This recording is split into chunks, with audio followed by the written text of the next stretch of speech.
Last class में हम लोग सेक्शन 45(4) पर थे और मैंने उसमें बताया था कि अगर कोई पार्टनरशिप फर्म डिसॉल्व होती है या कोई अदरवाइज केस हो जिसमें पार्टनरशिप फर्म अपने पार्टनर्स को एसेट का डिस्ट्रीब्यूशन करती है तो उस केस में fair market value will be considered as full value of consideration. याद आया? अच्छा, नीचे आते हैं, देखें distribution of stock in trade amongst partner at the time of the dissolution. इस पर सीए फाइनल में भी अच्छे खासे क्वेश्चन पूछे गए हैं इसी चीज को लेकर, जो अब हम लोग डिस्कस करने जा रहे हैं कि अगर फर्म का डिसोल्यूशन होता है और पार्टनरशिप फर्म में जो स्टॉक रहता है अब उसकी कोई जरूरत नहीं है। हमारी पार्टनरशिप फर्म है, डिसोल्यूशन हो गया, पार्टनर्स घर जा रहे हैं, अब आज के बाद टाटा और बाय बाय, मुलाकात फर्म में तो नहीं होगी। तो जितनी फर्म की assets now this is subject matter of distribution amongst the partner and 45(5) clearly says to you that the fair market value will be considered as a full value of consideration for the purpose of computing your capital gain on the basis of the period of holding, short term long term जो भी कोई case हो। लेकिन problem आएगा हमारा stock के साथ। जब स्टॉक हम देंगे पार्टनर्स को तो क्या करेंगे? कहा गया उसकी भी फेयर मार्केट वैल्यू ले लो, लेकिन कैपिटल गेन में टैक्सेबल नहीं होगा। स्टॉक के ट्रांसफर होने पर पीजीबीपी अराइज होता है। पढ़ा जाए section 45(4) with the distribution of capital asset at the time of the dissolution, stock in trade is not a capital asset, and as such if stock in trade is distributed amongst the partner, then as per the Ala firm case, in taking accounts for the purpose of dissolution, the firm and the partner being commercial men would value the asset including the stock in trade only at real basis, यानी market value, and not at cost। अब समझ में आई? Thus, once the stock in trade is valued at market price, the surplus has to be taxed as PGBP. Clear? However, the Supreme Court in case of Shakti Trading Company observed valuation of closing stock is to be done at the market value only when there was a dissolution and also discontinuance of the business of the firm। लेकिन लेकिन लेकिन लेकिन सबसे important line अब बोलेगा, but where there is a no discontinuance of the business, the stock should be valued at cost or market value, whichever is less। ये case उस समय आता है when the stock is to be distributed amongst the partners on the dissolution of the firm, and this case will not be prevail in those situation where the firm continues। Partnership firm से कोई partner अलग हो गया तो इसका मतलब ये नहीं कि डिसोल्यूशन हो गया, फर्म अभी भी कंटिन्यू कर रही है, डिसकंटिन्यू नहीं हुई। शक्ति trading company observed valuation of closing stock is to be done at market value only when there was a dissolution and also discontinues। तो एंड को अंडरलाइन कर लेना, डिसोल्यूशन के साथ साथ डिसकंटिन्यूएंस हुआ है, क्लियर है ना? एंड ऑल्सो, पक्की बात है। तो अगर डिसोल्यूशन एंड डिसकंटिन्यूएंस हुआ हो तो फेयर मार्केट वैल्यू पर, अदरवाइज जैसे स्टॉक शो हो रहा था वैसे ही शो होता रहेगा। Is it clear? आज जो हम बात करेंगे दैट इज योर सेक्शन 45(5). हम लोगों ने सेक्शन 45 बेसिक सेक्शन देखा था, charging section. Any profit or gain arising from the transfer of a capital asset is to be charge to tax under the head capital gain in the same previous year in which the transfer taken place or took place. Section 45(1)(a) की बात की गई थी कि अगर कोई asset destruct और damage हो जाती है due to the following cases: flood, typhoon, hurricane, cyclone, earthquake or other convulsion of nature, riot or civil disturbance, accidental fire or explosion, action taken by enemy, and any insurance compensation is received from the insurer, then in that case it will be charged to tax under the head capital gain, not in the year in which the transfer took place but in the year when the compensation actually received। Is it clear? Section 45(2) बताया था when there is a conversion of a capital asset into stock in trade, तो अगर capital asset को हम stock in trade में convert करते हैं तो कैपिटल गेन अराइज हो जाएगा, लेकिन उस साल अराइज नहीं होगा, उस साल चार्जेबल टू टैक्स नहीं होगा जिस साल ऐसा कन्वर्जन हुआ, but will be charge to tax in that previous year in which the such stock in trade is successfully sold in the market. Third बताया था 45(3 कि अगर किसी पार्टनरशिप फर्म में कोई नया पार्टनर बनने जा रहा है या किसी पार्टनरशिप में फर्म में कोई एग्जिस्टिंग पार्टनर कैपिटल कंट्रीब्यूशन के तौर पर अपनी कोई कैपिटल एसेट को कंट्रीब्यूट करता है, तो उस केस में जो रिकॉर्डेड वैल्यू होगी will be treated as the full value of consideration. 45(4 बताया था डिसोल्यूशन के केस में, डिसोल्यूशन एंड डिसकंटिन्यूएंस के केस में, कि अगर डिसोल्यूशन एंड डिसकंटिन्यूएंस का केस होता है किसी फर्म का और asset are subject matter of transfer, then in that case again fair market value will be considered as full value of consideration and will be charged to tax under the head capital gain in the hands of the firm। Transferor कौन है? Firm. हाँ या ना? Section 45(4 की बात करते हैं।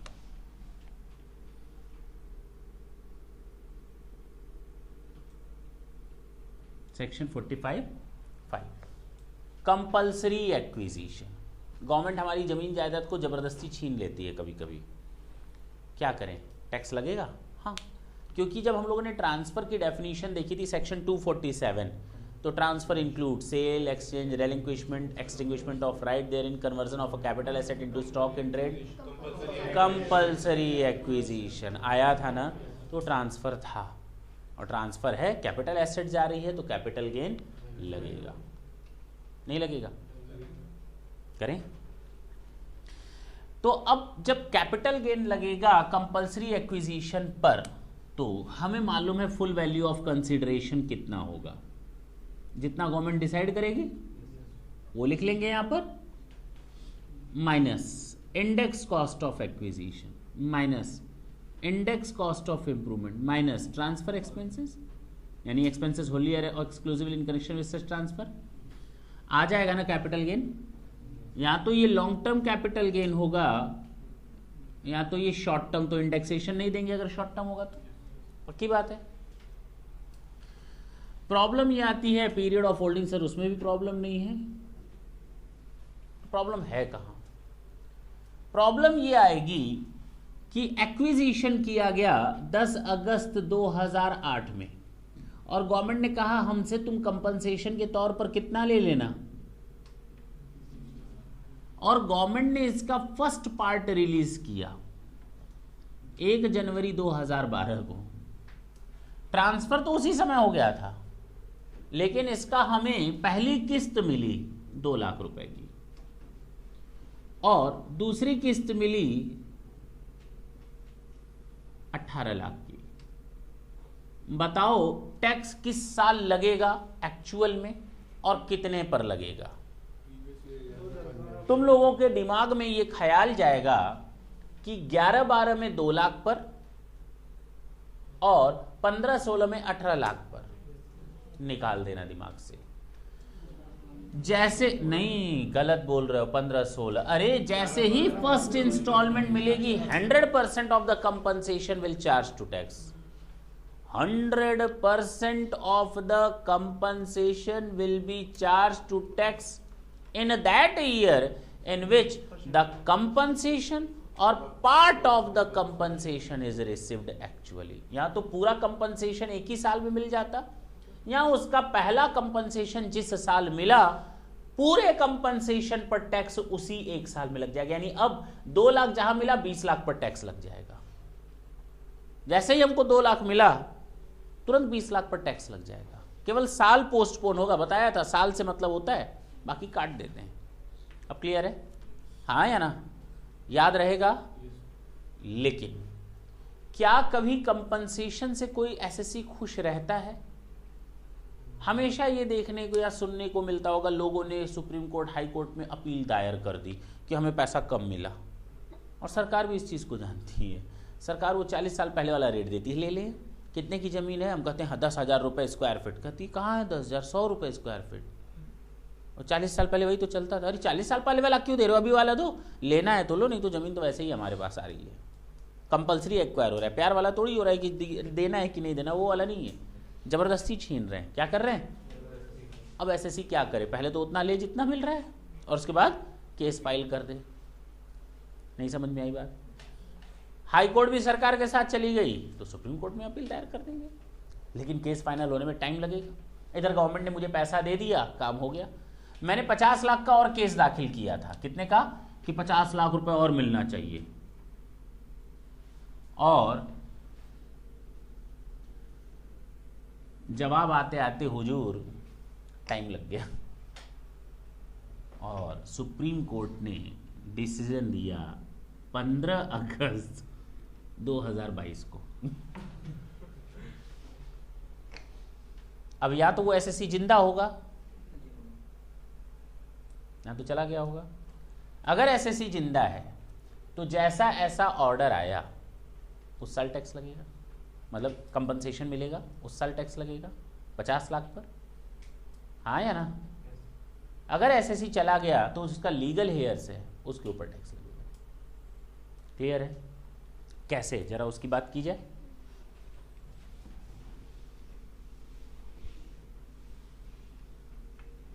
चलो, इसको कहा जाता है, ये compensation receipt,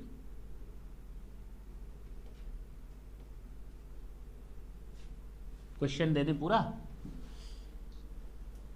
mister X holds a property which he acquires on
study met,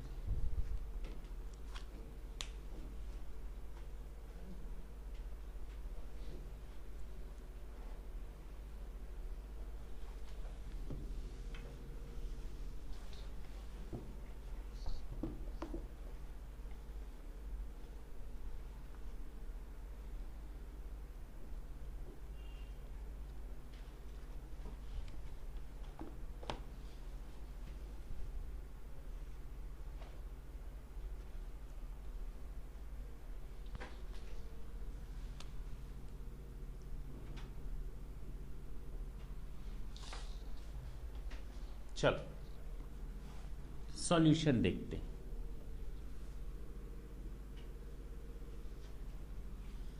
computation of capital gain, सुनना, फर्स्ट इंस्टॉलमेंट कब मिल रही है? 15-16 में, यानी असेसमेंट ईयर 16-17 में। और पीरियड ऑफ होल्डिंग क्या थी बता सकते हो? 5 फरवरी 97 टू कब एक्वायर कर लिया? 9 अगस्त 2010। Long term capital asset. अच्छा, फुल वैल्यू ऑफ कंसिडरेशन, जब part of the compensation actual में मिला है पहला 15-16 में, उसी समय टैक्स लग जाएगा। कितने पर? 5 पे नहीं, पूरे के पूरे 20 लाख पे। हाँ या ना? जब 5 लाख मिला है तो पूरे 20 लाख पर टैक्स लग जाएगा। Minus index cost of acquisition, कितने में खरीदा था? 1 लाख में। कब खरीदा था? बेस ईयर का इंडेक्सेशन था 305 एंड 1081, सॉरी 711, सॉरी। हाँ,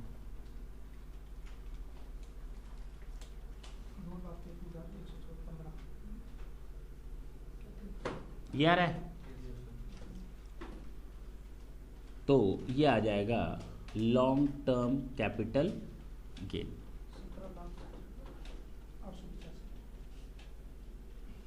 दिस इज योर आंसर। इसको नोट करें तो फिर आगे बढ़े।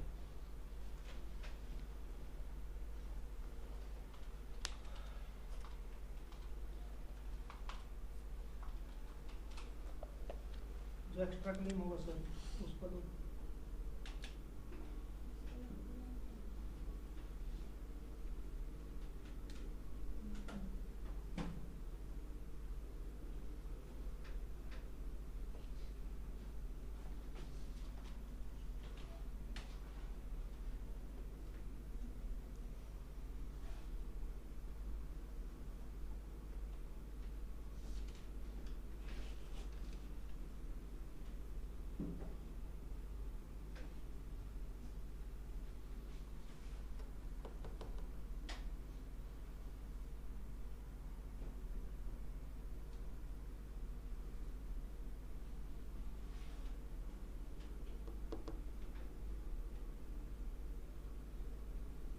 एडिशनल कंपनसेशन या इनहांस्ड कंपनसेशन, जो सुप्रीम कोर्ट या अपील से हमको मिलता है, हाई कोर्ट वगैरह से, एक्स्ट्रा कंपनसेशन, उसको हम नाम देते हैं एडिशनल और इनहांस्ड कंपनसेशन।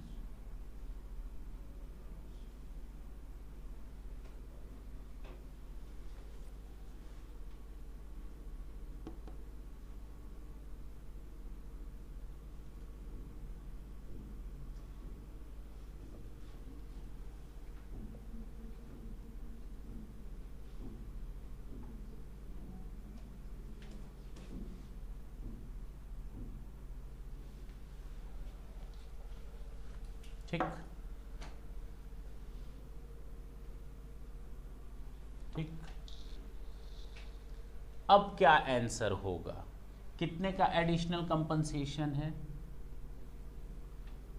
5 लाख का ऑन। बस अब हमारे आंसर में क्या चेंज होगा? पहले तो ये दिमाग में बैठा लेना, सुन लो, पहले लिखने की आदत मत कर डालो, बाद में लिखते रहना घर पे या हो जाए। ये चीज़ क्लियर है, इसमें तो कोई डाउट नहीं होना चाहिए। इस पर टैक्स लग जाएगा, उसको टैक्स देना पड़ेगा। बाकी जो मैटर है वो बाद में देखा जाएगा, जिस पर कोई डिस्प्यूट नहीं है, किनारे हो गया। जो डिस्प्यूटेड केस था वो फिर 5 लाख रुपए सरकार को देना पड़ा। एसएससी को किस साल देना पड़ा? 19-20 में, प्रीवियस ईयर 1920। इसको हटा सकते हैं क्वेश्चन को? बोलो, नोट हुआ है या नहीं हुआ है question?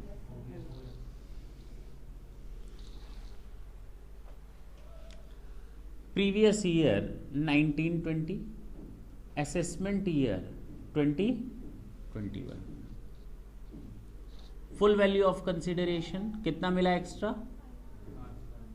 5 lakh minus index cost of acquisition, कुछ नहीं, पूरा ले चुके हो बेनिफिट भाई। अब क्या का इंडेक्स कॉस्ट ऑफ एक्विजिशन 100% तो तुम ले चुके ना, 5 लाख। ये कौन सा नेचर था? तो ये भी लॉन्ग टर्म। अगर ये शॉर्ट टर्म होता तो ये भी शॉर्ट टर्म, क्योंकि पीरियड ऑफ होल्डिंग तो कभी चेंज होगी थोड़ी, पीरियड ऑफ होल्डिंग तो हमेशा वही रहेगी। अब क्लियर हुआ? हो गया, खत्म हो गया, नोट कर लो।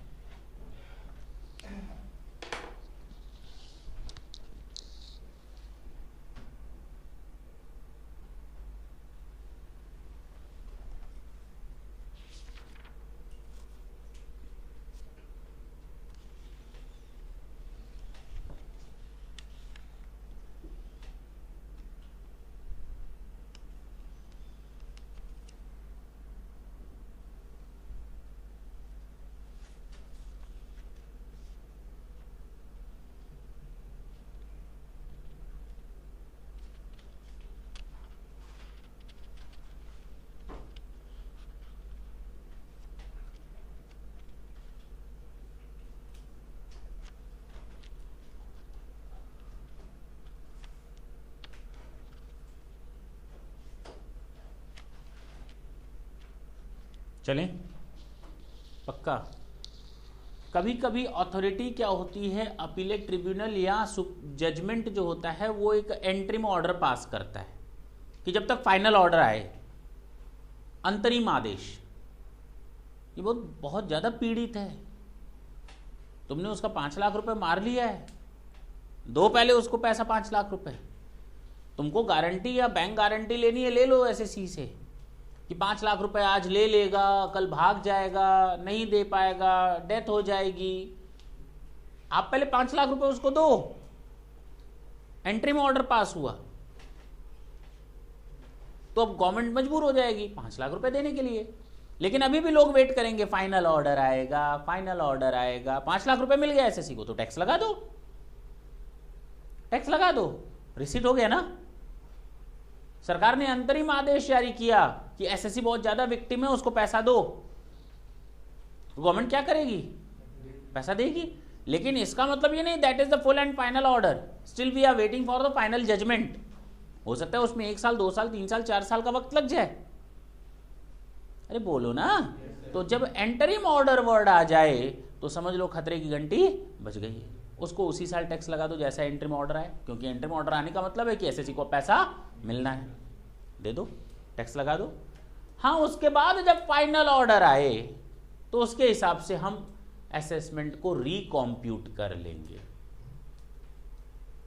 हो सकता है 5 लाख का 5 लाख ही मेंटेन हो सकता है 5 का 6 हो जाए तो 1 लाख का और प्लस हो जाएगा, हो सकता है 5 का 4 हो जाए। तो according to that we will recompute the same assessment year, the amount of income. Clear? देखो, amendment in the finance act 2014, page number 118 पर, उसी में ही, year of taxability of capital gain when compensation is received in pursuance of an interim order by the court, tribunal or other authority। interim order को underline कर लेंगे, अंतरिम आदेश। there is uncertainty about the year in which the amount of compensation is received। हमें पता नहीं होता अब कब compensation मिलेगा, मेरे जीते जी मिल भी पाएगा या नहीं। in pursuance of an interim order of the court is to be charged to tax due to court orders accordingly a proviso has been inserted। अब कोर्ट के ऑर्डर के हिसाब से हम लोगों ने क्या किया, एक प्रोविजो इंसर्ट किया ताकि हम लोग प्रॉब्लम्स में ना आए टैक्सेबिलिटी को लेकर के। To provide that the amount of compensation received in pursuance of an entry order of the court, tribunal or other authority shall be deemed to be the income chargeable under the head capital gain in the previous year. In the previous year, मैंने bold letter में पहले लिखा हुआ है, in the previous year in which the final order of such court, tribunal or other authority is made, where a right to receive the compensation is in dispute, where the amount of compensation or consideration is subsequently reduced by any court। यानी जब final judgment आएगा उस समय क्या हुआ, reduce हो गया। the capital gain of that year in which the compensation or consideration received was taxed। जब ऐसा interim order आया था तो टैक्स लग चुका था। shall be recomputed by the assessing officer accordingly, hence the capital gain shall be taxable even if the compensation amount is in dispute। तो भले ही कंपनसेशन अभी डिस्प्यूट में चल रहा है, बाद में जजमेंट फाइनल होगा, एंट्री ऑर्डर हो चुका है तो उसी साल टैक्स लगा दो। हाँ या ना? As the assessee shall be entitled to get the assessment amended if compensation is later on reduced. अगर बाद में उसका असेसमेंट रिड्यूस हो जाता है तो उसको उसी हिसाब से कम या ज़्यादा कर देंगे। Is it clear? यानी वेट नहीं करेंगे, वेट नहीं करेंगे, फाइनल वर्डिक्ट आएगी तब तक वेट किया जाए ना। एंट्री में ऑर्डर आ चुका है, उसके बेसिस पर टैक्स लगा दो, पैसा दे दो, गारंटी जो लेनी है एसएससी ले लो। ठीक है ना? That was your section 45(5). जरा सेक्शन 45(2)(a) देखते हैं।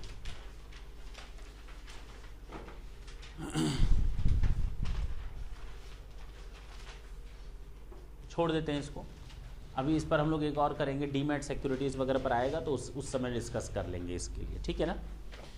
अभी अपने काम के मुद्दे पर आते हैं, हटा दें। अभी हम लोगों ने सिक्योरिटीज के बारे में कुछ समझा नहीं, देखा नहीं, तो अभी उसको करना थोड़ा जेन्युइन नहीं है। अभी हम लोग जो करेंगे दैट इज योर सेक्शन, करें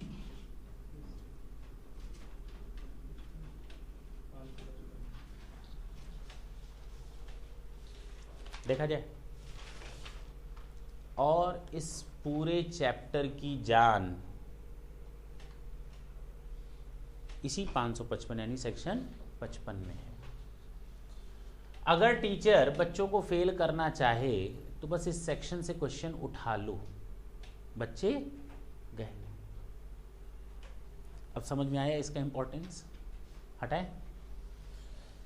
क्या है इस सेक्शन में? इस सेक्शन में हम लोग दो चीजों की स्टडी करेंगे। ये सेक्शन दो चीजों को डिफाइन करता है, cost of acquisition as well as cost of improvement. कितने आश्चर्य की बात है कि सेम सेक्शन दो चीजों के बारे में डिस्कस करेगा।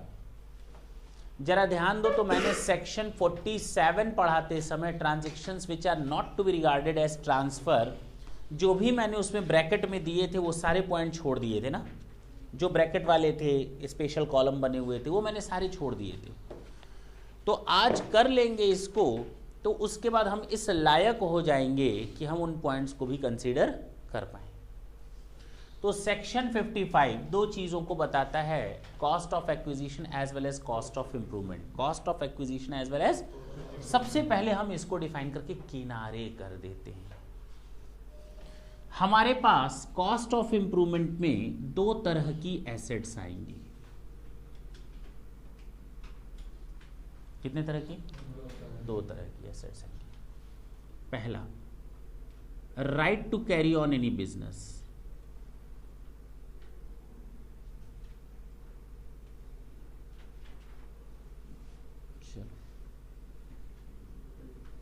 गुडविल ऑफ अ बिजनेस,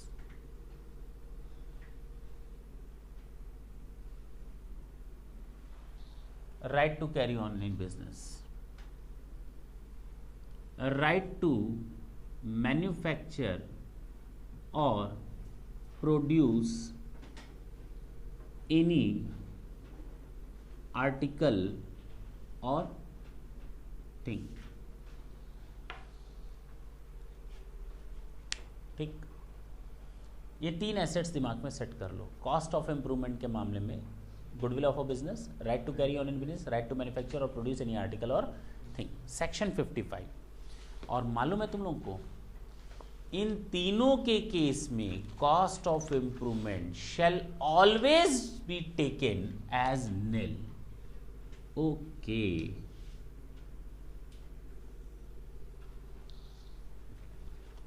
इन तीनों केसेस में कॉस्ट ऑफ इंप्रूवमेंट हमेशा निल ही लिया जाएगा।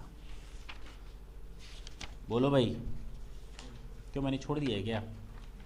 है? नहीं दिया है क्या इसमें?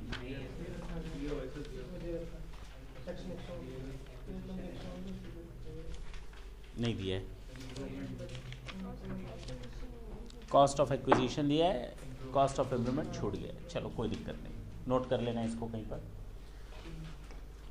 सेक्शन 55 ही है, पेज को अटैच कर देना बीच में। Goodwill of a business, right to carry on any business, right to manufacture और प्रोड्यूस एनी आर्टिकल और thing shall be taken to be nil. अच्छा, इसके अलावा अगर कोई एसेट हो, एनी अदर एसेट, अगर मैंने कॉस्ट ऑफ इंप्रूवमेंट किसी और एसेट पर करवाया है, अगर कॉस्ट ऑफ इंप्रूवमेंट मैंने किसी और एसेट पर करवाया है तो क्या करेंगे? कहा गया, याद रखना, मैंने एक फॉर्मूला तुम लोग को बताया है, इंडेक्स कॉस्ट ऑफ इंप्रूवमेंट। अगर वो का सिस्टम तैयार है तो तुम्हें इसमें दिक्कत नहीं आने वाली। याद है? एक और फॉर्मूला बताया था, क्या लिखवाया था? Cost of acquisition divided by CII first held by the SSC और 81, 82 विच एवर इज लेटर, और ट्रांसफर वाला CII, यही तो था। लेकिन जब इंडेक्स कॉस्ट ऑफ इंप्रूवमेंट चला तो किसी बच्चे ने हमसे एक क्वेश्चन नहीं पूछा था। हमने यहां पर तो यही लिखा था और यहां पर भी CII ट्रांसफर वाले साल का लिखा था, लेकिन यहां मैंने लिखा था CII for the year in which COI was made, यही तो लिखा था। यानी यहां पर 81 82 का कोई लोचा नहीं पाला गया था फॉर्मूला फ्रेम करते समय। याद आया? यानी जब हम फॉर्मूला ये लिख रहे थे तो किसी बच्चे ने ये क्वेश्चन भी नहीं पूछा और ना मैंने उस समय बताया था।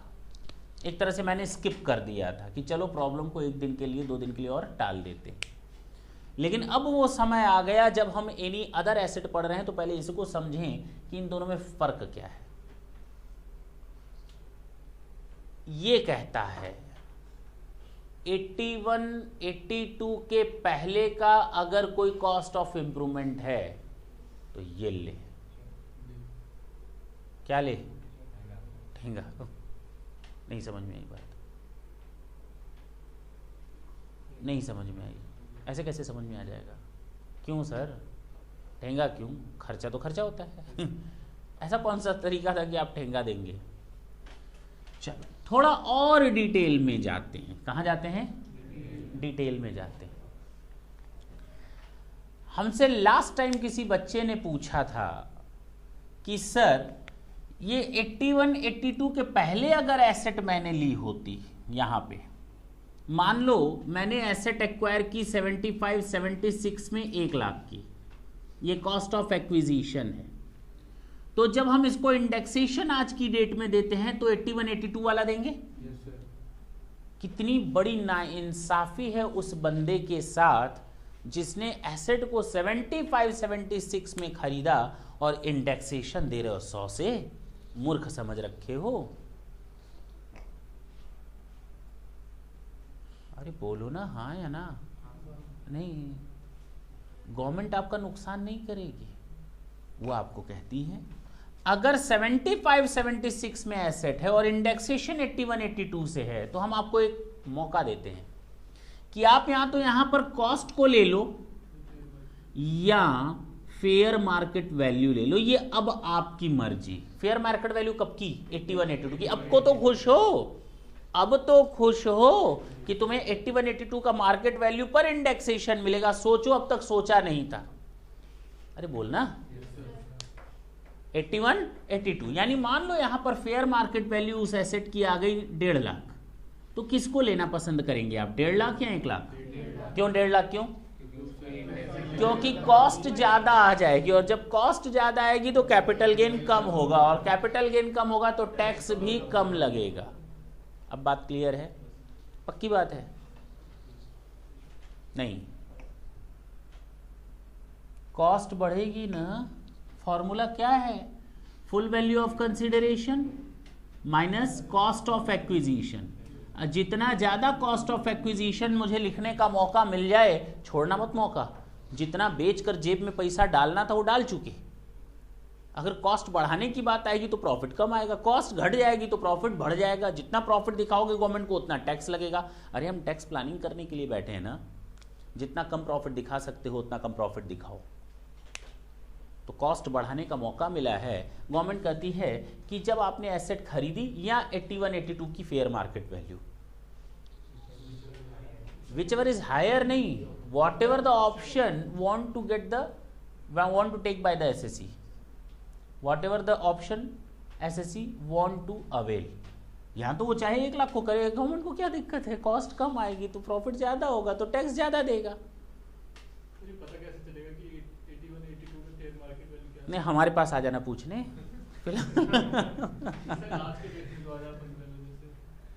सारे डेटा गवर्नमेंट के मौजूद हैं, ये याद रखना। आज एसेट बेच रहे हो, तुम्हें आज कैसे पता चलेगा मार्केट वैल्यू क्या चल रही है?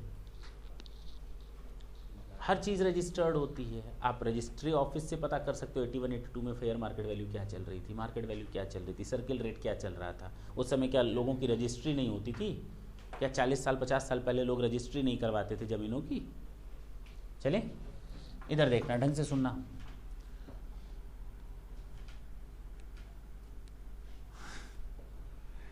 चीज़ को तुम लोग पटरी से, रेल को डीरेल कर देते हो। 1 लाख और 1.5 लाख, जो ऑप्शन आपको बेटर लगे आप ले लो। क्या बेटर लगता है, 1 लाख या 1.5 लाख? 1.5 लाख। 1.5 लाख ले लो, इसको हटा दो, डिवाइडेड बाई 100 कर दो, पक्की बात है ना। और अब जानो इसका सीधा सीधा ताल्लुक इससे है। हाँ, एक बात बताओ, मैंने 75-76 में जमीन और 1 फ्लोर का मकान खरीदा। कब खरीदा था? ये जहां हम लोग बैठे हैं, पैदा नहीं हुए थे हम, चिंता मत करो। उसके बाद इस पर मैंने कौन सा फ्लोर बनवाया? First floor. 78, 79। इधर खर्च हुआ था मेरा 1 लाख और इधर खर्च हुआ था मेरा 20,000। टोटल मिलाकर कितना खर्च हुआ? अब अगर 81-82 की फेयर मार्केट वैल्यू देखें, ढंग से सुनना, तो जब 81-82 की फेयर मार्केट वैल्यू देखेंगे तो केवल फर्स्ट फ्लोर की देखेंगे। पूरी देखोगे ना यानी उस 1.5 लाख रुपए में ये दोनों फ्लोर अपने आप आ गए, तो कॉस्ट ऑफ इंप्रूवमेंट की जरूरत कहां पड़ी? तुम खुद बताओ, जब तुम्हें 81-82 तक का मार्केट वैल्यू का ऑप्शन दे दिया गया तो फिर 81-82 तक का कॉस्ट ऑफ इंप्रूवमेंट का है का? वो तो ऑलरेडी उसमें इंक्लूड हो गया। अब समझ में आई बात? इसीलिए 81-82 तक अगर आपने कोई कॉस्ट ऑफ इंप्रूवमेंट करवाया है, 0, क्योंकि 81-82 की फेयर मार्केट वैल्यू तो आपको मिल ही रही है। बात समझ में आई? नहीं तो जिस डेट तक की फेयर मार्केट वैल्यू मिल रही है उसके बाद का कॉस्ट ऑफ इंप्रूवमेंट कंसीडर करो ना। फेयर मार्केट वैल्यू में तो अपने आप कॉस्ट ऑफ इंप्रूवमेंट शामिल हो गया। Is it clear? तो अप टू प्रीवियस ईयर 81, 82 क्या ले लेंगे? नहीं, याद करने की जरूरत नहीं पड़ेगी, समझ में आ गया, रटने की जरूरत नहीं है। हाँ, आफ्टर 81, 82 विल बी कंसीडर्ड। क्यों भाई? Will be considered. कोई दिक्कत है इसमें? नहीं है ना? ये है आपका कॉस्ट ऑफ इंप्रूवमेंट। याद रखना बहुत आसान है। गुडविल ऑफ अ बिजनेस, ऐसे कैसे? बिजनेस प्रोफेशन नहीं नहीं, प्रोफेशन की तो बात मैं कर ही नहीं रहा हूं। मैंने कहा goodwill of a business shall be taken to be nil. Right to carry on any business, profession नहीं, shall be taken to be nil. Right to carry or right to manufacture any article और thing shall be taken to be nil. यानी तीनों में business की बात हो रही। Manufacture या प्रोडक्शन बिजनेस में होता है, प्रोफेशन में नहीं होता। ये भी बिजनेस, तीनों बिजनेस। और 81 कॉस्ट ऑफ इंप्रूवमेंट इन तीनों का हमेशा 0 लोगे। क्या लोगे? चाहे 81-82 तक का हो, पहले का हो, बाद का हो, कोई फर्क नहीं पड़ता। क्लियर है? सर गवर्नमेंट के पास 81-82 सर डाटा नहीं है सर। डाटा नहीं, डेटा। डेटा उससे पहले क्या है नहीं सर? ये सिंगुलर बोल रहे हो, प्लूरल बोल रहे हो? डेटाज होगा या डेटा? डेटा। हाँ तो एक ही चीज होती है। हाँ बोलो। सर एग्जैक्ट सारे डेटा होते हैं। एग्जैक्ट वैल्यू तो आने नहीं सर ऐसे। सर आप बता रहे हो सर बाबू, तुमने अगर 200 साल पहले कोई चीज़ खरीदी है, तुम्हारे दादा परदादा परदादा के दादा, तो अब बताओ उसकी कैसे वैल्यू निकालोगे? उसके तो पेपर्स भी नहीं होते थे उस समय, कुछ और जमींदारी का सिस्टम था, सिस्टम हिसाब किताब था। आज का सिस्टम कुछ दूसरा है। हम क्या करें, हम तो मर जाएंगे ऐसे। तो हमें तो समझ ही में नहीं आ रहा मैं जाऊँ तो का जाऊँ का। कुछ तो सिस्टम निकालोगे ना, कि बेसलेस रहने दोगे? तो वही सिस्टम निकाला है ना। कुछ ना निकालो वो सॉल्यूशन है, या कुछ निकाल कर दे तो वो सॉल्यूशन है, तो वही तो निकाला गया। चले, तुम लोग क्वेश्चन भी बड़े अच्छे अच्छे खोज कर लेते हैं, जो मन में आया। चले हटाएं।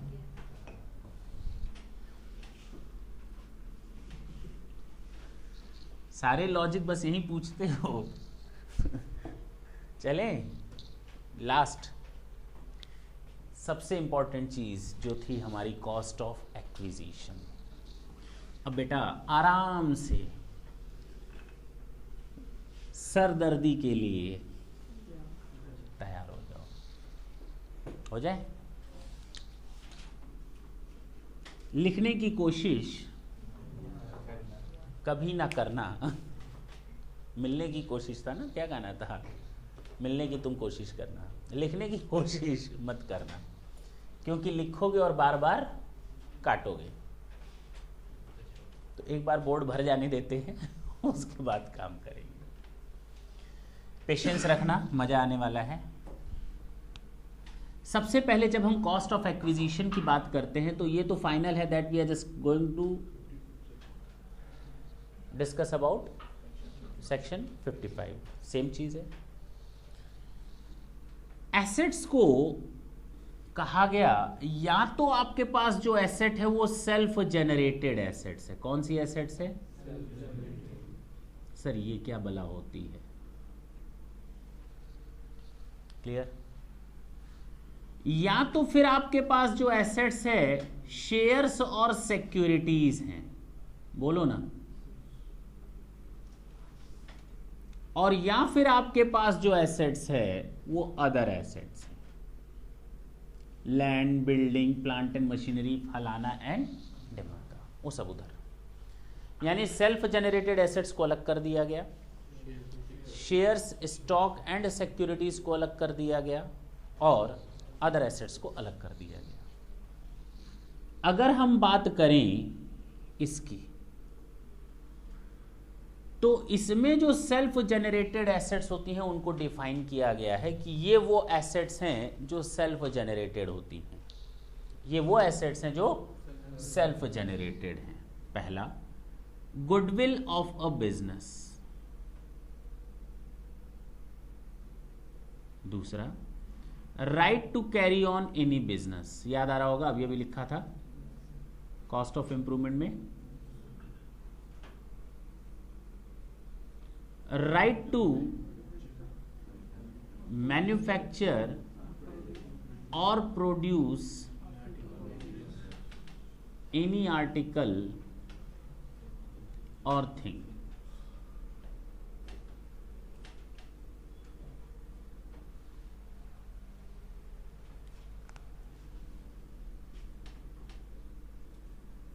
लूमार्स,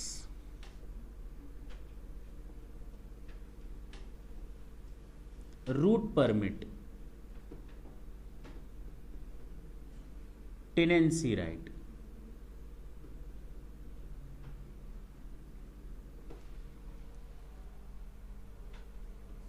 ये मैं मिस कर रहा हूं, पेटेंट और ट्रेडमार्क है शायद।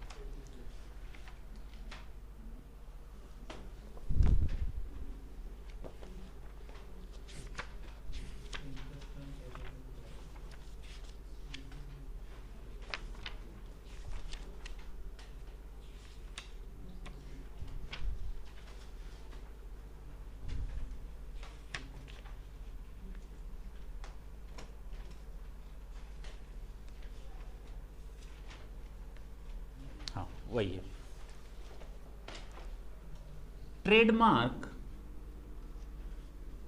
और ब्रांड नेम, ये ब्रांड नेम वर्ड यूज नहीं हो रहा था दिमाग में। Brand name associated with the business.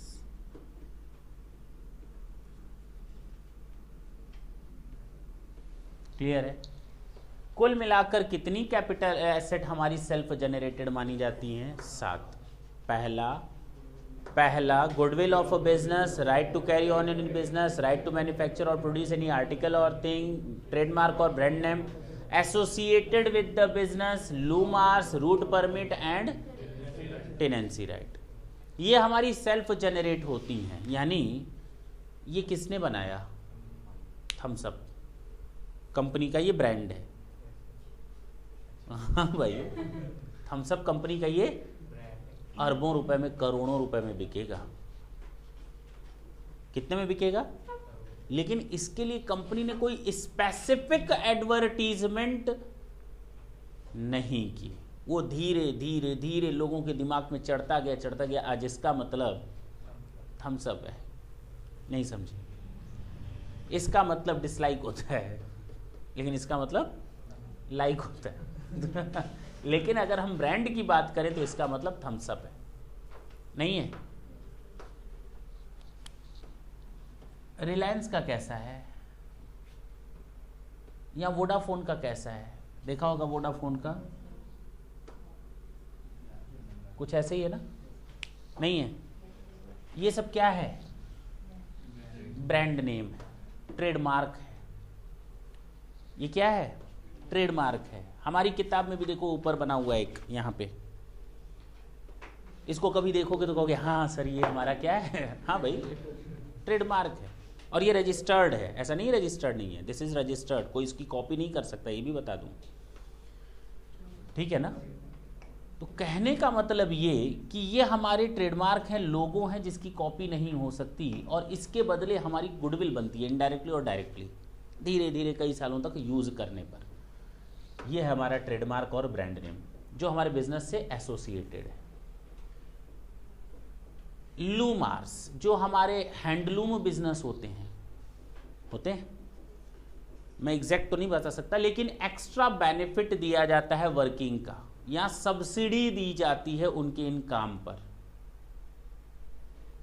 जो हैंडलूम का काम करते हैं। एग्जैक्ट मैं नहीं बता सकता, पूछना भी मत, क्वेश्चन मत रेज करना, क्लियर है? ये उनसे बिलोंग करता है। रूट परमिट जो हमारे ट्रक चलाते हैं, लिखा होगा ट्रक के ऊपर आगे दिल्ली परमिट, और किसी ट्रक पर लिखा रहता है स्टेट परमिट, और किसी ट्रक के आगे लिखा रहता है नेशनल परमिट, लिखा रहता है ना। ऐसा भेदभाव क्यों? अगर उस ट्रक से कोई एक्सीडेंट नहीं हुआ सिटी में चलाते चलाते, तो उसको स्टेट का परमिशन दे दिया जाएगा।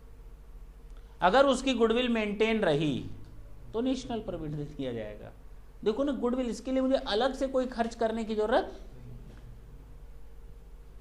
टेनेंसी राइट, अगर आप किसी मकान में किराएदार हैं, 20 साल हो गए हैं, तो अब आपको मकान मालिक भी नहीं निकाल सकता, मालूम है कि नहीं? अगर 20 साल तक आपने किसी मकान पर किराया दिया है तो 21वें साल से मकान मालिक आपको किराया, मतलब अब आपका अधिकार हो गया, वो हटा नहीं सकता, ये आपको पूरा वैलिड अधिकार है, वो निकाल नहीं सकता। बल्कि वो कहेगा छोड़ दो, मेरा मकान छोड़ दो, ये 50 लाख ले लो, मकान छोड़ दो। जितना आज तक मैंने दिया था वो सब एक ही बार में देगा।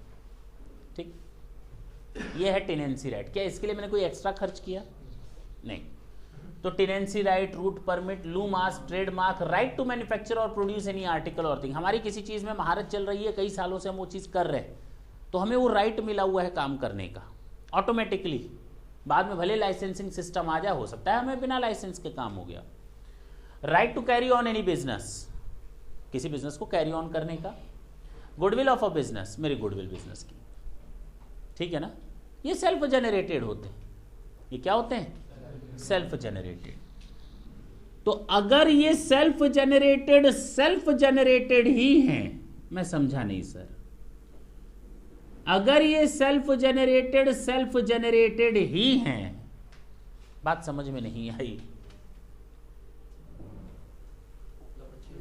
हमने कहीं से परचेज नहीं किया, हमने अपनी गुडविल खुद बनाई, कोई पैसा लगा नहीं है। हमने ये टेनेंसी राइट, लूम परमिट, ये सब लूमार्स, ये हमने खुद बनाया, रूट परमिट वगैरह, इसके लिए हमने किसी से खरीदा नहीं। तो जब नहीं खरीदा बेटा, तो कॉस्ट ऑफ एक्विजिशन तुम्हारे लिए होगा नील। लेकिन होता कि हो क्या सकता है कि हम किसी से परचेज भी कर सकते हैं। नहीं कर सकते? किसी बिजनेस को खरीद लो, बने बनाए बिजनेस को खरीद लो, तो उसकी गुडविल आ गई, right to carry on business मिल गया बैठे बैठाए, राइट टू मैन्युफैक्चर और प्रोड्यूस एनी आर्टिकल और थिंग मिल गया, थम्सअप का लोगो मिल गया, बैठे बैठाए गुडविल मिल रही है, बैठे बैठाए सारी चीजें मिल गई, लेकिन हमने उसके पीछे करोड़ों रुपए खर्च कर दिए किए। तो अगर एक्वायर्ड हैं ये सेल्फ जनरेटेड एसेट्स, तो कॉस्ट ऑफ एक्विजिशन हो जाएगी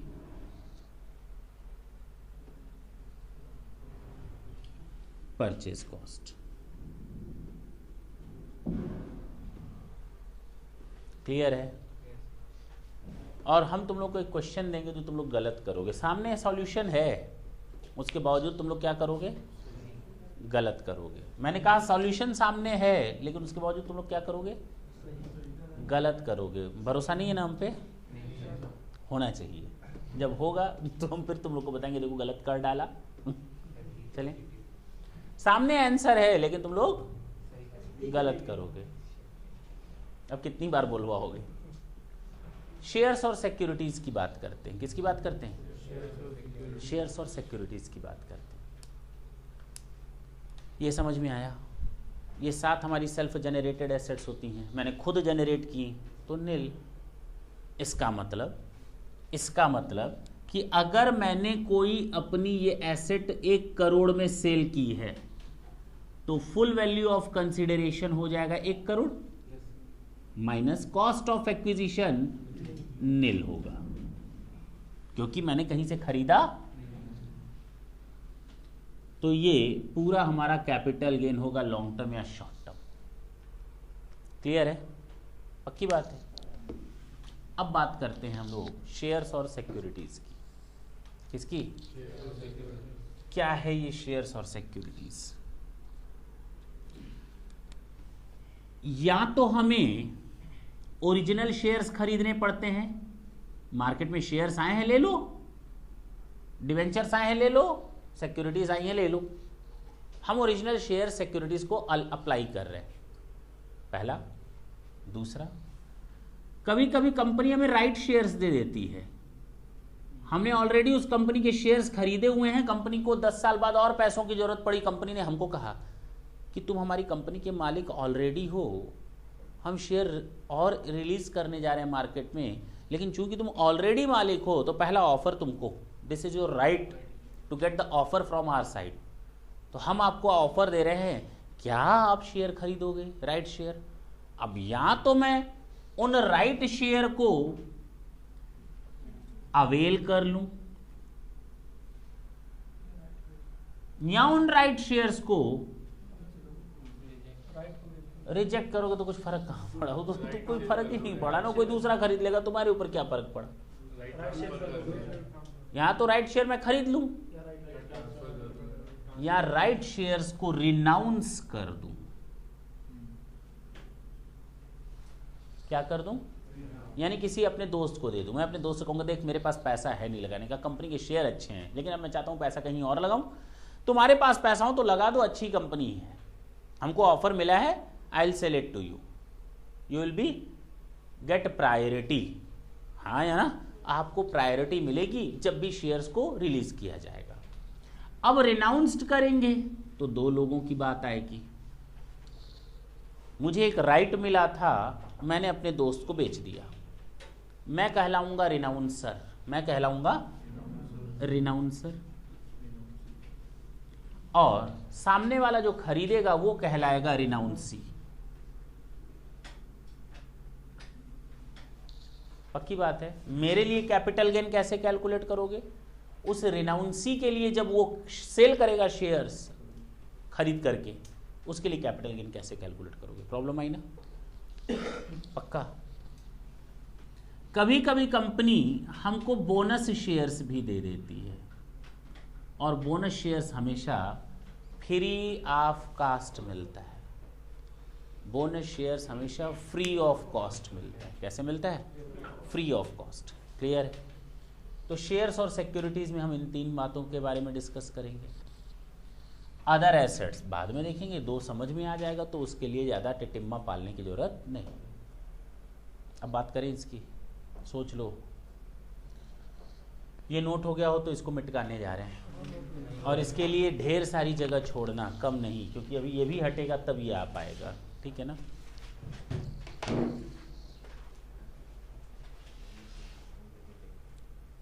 अगर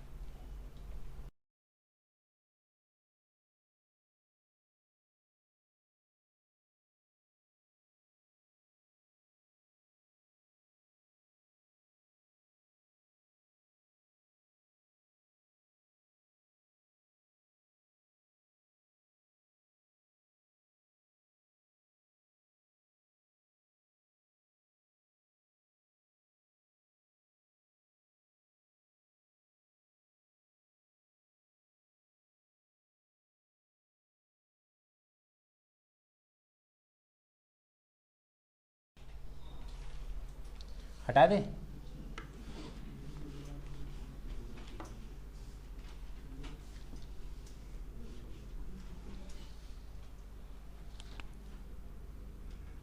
अब बात करेंगे किसकी? ओरिजिनल के बाद और राइट शेयर्स के बाद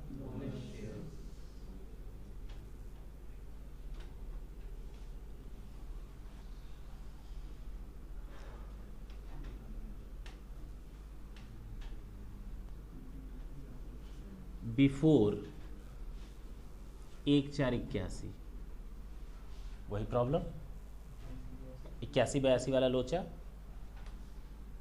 ऑन और आफ्टर 1 अप्रैल 81, 31 मार्च 81 तक इधर, 31 मार्च 81 के बाद इधर। अगर आपने कोई शेयर्स 1 अप्रैल 81 के पहले लिया है तो आपके पास दो ऑप्शन होते हैं, या तो एक्चुअल कॉस्ट और एफएमवी कब की? On 1 April 81। पक्की बात है, हाँ या ना? अब हम यहां डेट लिख रहे हैं। क्या लिख रहे हैं? डेट लिख रहे हैं। अब जरा उधर जाओ वापस, जहां मैंने कॉस्ट ऑफ एक्विजिशन लिखवाया, इंप्रूवमेंट लिखवाया था, किताब में नहीं, लिखवाया था। उसमें कहां लिखवाया था? 1 अप्रैल 81 नहीं लिखवाया था, उसमें मैंने 81-82 लिखवाया था। अब उसको भी सही कर दो, क्योंकि अब हमेशा अब हम 1 अप्रैल 81 की बात करेंगे। वहां पर भी लिख दो बिफोर 1 अप्रैल 81 नील, बिफोर 1 अप्रैल 81 नील, और उधर लिख दो ऑन और आफ्टर 1 अप्रैल 81। अब क्लियर है? अब क्लियर हो गया, इधर भी उधर भी सारी चीजें बराबर हो गई। अब कोई टिटिम्मा या कंफ्यूजन नहीं रहेगा। तो अब हम यहां डेट टू डेट बात करेंगे। 1 अप्रैल 81, अब इन दोनों में जो बेटर हो, विच एवर इज हायर, तो कॉस्ट ऑफ एक्विजिशन होगा जो दोनों में से अधिक हो। लेकिन अगर 1 अप्रैल 81 या उसके बाद खरीदा है तो 1 अप्रैल 81 का मार्केट वैल्यू का बेनिफिट नहीं मिलेगा, तो वहां एफएमवी का नहीं मिलेगा, केवल cost of acquisition is equal to acquisition cost. हाँ या ना? यहां एक्चुअल कॉस्ट बोल सकते हैं, बोलो actual cost. This is over, खत्म। राइट शेयर्स की बात करते हैं, ये भी दो होंगे। बिफोर 1 अप्रैल 81 एंड ऑन और आफ्टर, दोनों में कोई फर्क नहीं है। जिस तरह हमें ओरिजिनल शेयर्स का पैसा देना पड़ता है, राइट शेयर्स का भी पैसा उसी तरह देना पड़ता है। अंतर ये हमको राइट मिला था, अदरवाइज जितना पैसा उनको हमसे लेना था उतना पैसा वो हमसे लेंगे। हमसे नहीं ले पाएंगे तो किसी बाहरी से लेंगे। Is it clear? सेम चीज कॉपी कर दें, बोलो एक्चुअल कॉस्ट और FMV as on 1 April 81। Cost of acquisition होगा, अच्छा, तो कॉस्ट ऑफ एक्विजिशन होगा एक्चुअल कॉस्ट। पक्की बात है। लेकिन राइट शेयर जब मैंने तुम लोग को चार्ट बनवाया तो उसमें मैंने कहा था जब हम अवेल करते हैं तो ये सिस्टम होता है। कभी कभी हम राइट शेयर्स को रिनाउंस कर देते हैं। क्या कर देते हैं? तो उसके लिए क्या सिस्टम बनेगा सर जी? रिनाउंसमेंट के लिए क्या होगा ये तो आपने हमें बता दिया, जब हम अवेल कर लेंगे। लेकिन अगर यही राइट शेयर्स मैं रिनाउंस कर दूं तो क्या होगा? तब फिर दो लोगों के लिए बात करेंगे हम लोग। किन के लिए बात करेंगे? रिनाउंसर एंड, तो रिनाउंसर के बारे में बात करें एंड रिनाउंसी की बात करते हैं। ठीक है ना, बोलो। अगर हम रिनाउंसर की बात करें, अच्छा एक चीज और क्लियर कर दो, कॉस्ट ऑफ एक्विजिशन की डेट क्या लोगे? जिस दिन हमने कंपनी को एप्लीकेशन का पैसा मेल भेजा था या जब हमें शेयर्स अलॉट हुए थे? डेट ऑफ एक्विजिशन क्या होगी शेयर्स की? Date of allotment. वहां से स्टार्ट करोगे कि एसेट मेरे हाथ में आई। अब क्लियर है? यहां बात करते हैं रिनाउंसमेंट की। रिनाउंसमेंट, रिनाउंसर यानी मैं, रिनाउंसर यानी मैं, मुझे राइट मिला, तो होल्डिंग पीरियड कब से लोगे? सर इसमें होल्डिंग पीरियड अभी तक तो किसी में बात नहीं की, क्योंकि ये स्पेसिफिक केस है ना, तो होल्डिंग पीरियड की भी बात कर लेते हैं साथ ही साथ। स्पेसिफिक सिचुएशन है, होल्डिंग पीरियड क्या लोगे रिनाउंसर के लिए? मैं रिनाउंसर हूं, मेरे लिए होल्डिंग पीरियड क्या? मुझे कंपनी ने ऑफर दिया, मैंने वो ऑफर तुमको दे दिया, अरे होल्डिंग पीरियड क्या लोगे? क्यों नहीं होगा? राइट मिलना भी एक एसेट होता है। Right to carry on any business, right to manufacture और प्रोड्यूस एनी आर्टिकल और थिंग, क्या है ये? एसेट है ना। उसी तरह right to acquire any asset is also an asset, ये भी एक एसेट का एक्विजिशन का अधिकार मिला है हमको। होल्डिंग पीरियड है, जिस दिन से हमको कंपनी ने ऑफर दिया, डेट ऑफ ऑफर से लेकर डेट ऑफ ट्रांसफर, हाँ या ना? यानी एक दिन पहले आ जाना, just day before the date of transfer, हाँ या ना? ये होल्डिंग पीरियड रहेगी हमारी। अब तो क्लियर हो गया लॉन्ग टर्म या शॉर्ट टर्म हो जाएगा। नॉर्मली ये शॉर्ट टर्म ही होगा, 3 साल कौन कंपनी 12 महीना वेट करेगी।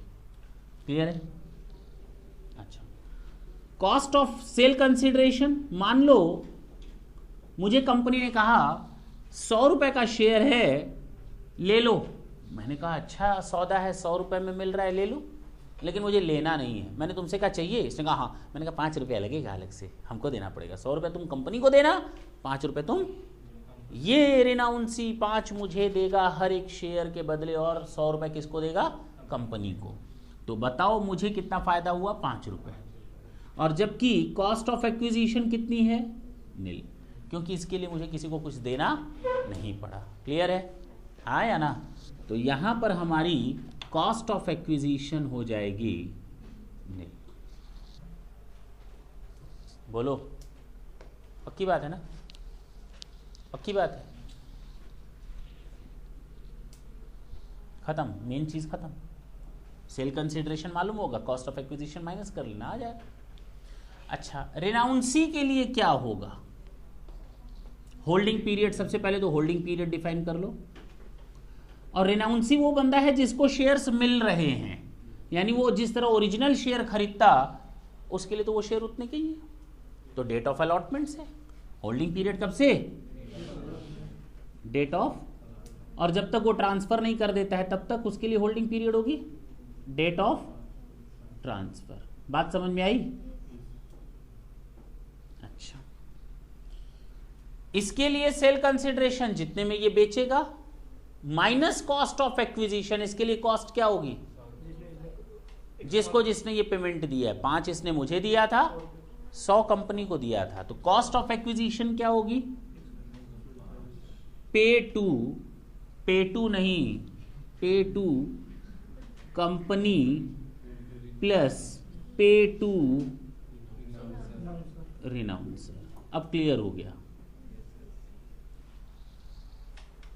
क्लियर है बिल्कुल? तो हम नोट करो, फिर अब हम बोनस शेयर की बात करेंगे। इसके बाद जगह छोड़े रहना बोनस शेयर के लिए।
हटा दे।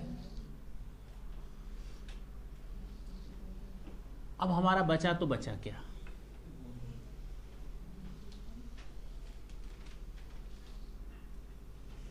बोनस शेयर्स की बात करते हैं। सुनना ढंग से, द मोस्ट इंपॉर्टेंट, रटने की जरूरत नहीं, अपने आप क्लियर होगा। बिफोर 1 अप्रैल, ऑन और आफ्टर 1 अप्रैल,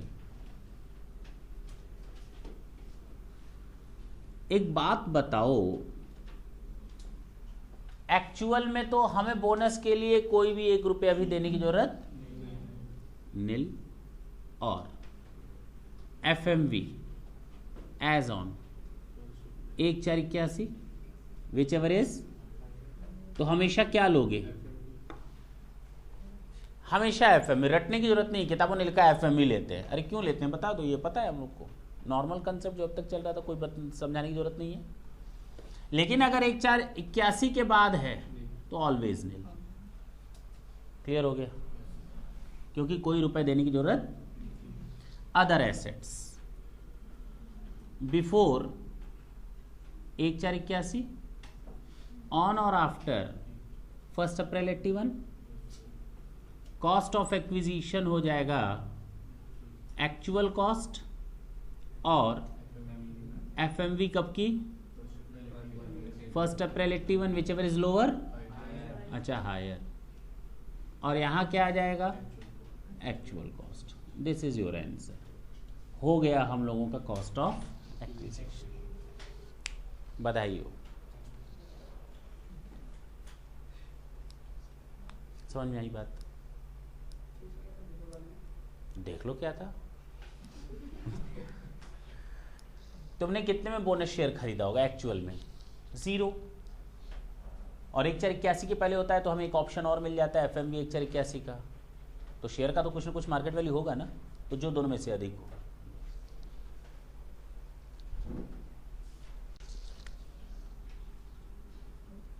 ऑलवेज FMV।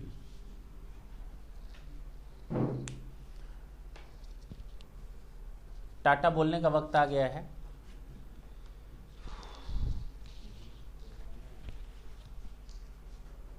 नेक्स्ट क्लास में सुने, हमें आप याद दिलाएंगे जो हम कवर करवाएंगे, section 51, section 50B, section 50C and section 50D। ये 4 सेक्शन कोशिश करेंगे नेक्स्ट क्लास में हमारी कवर हो जाए। थैंक यू बच्चों।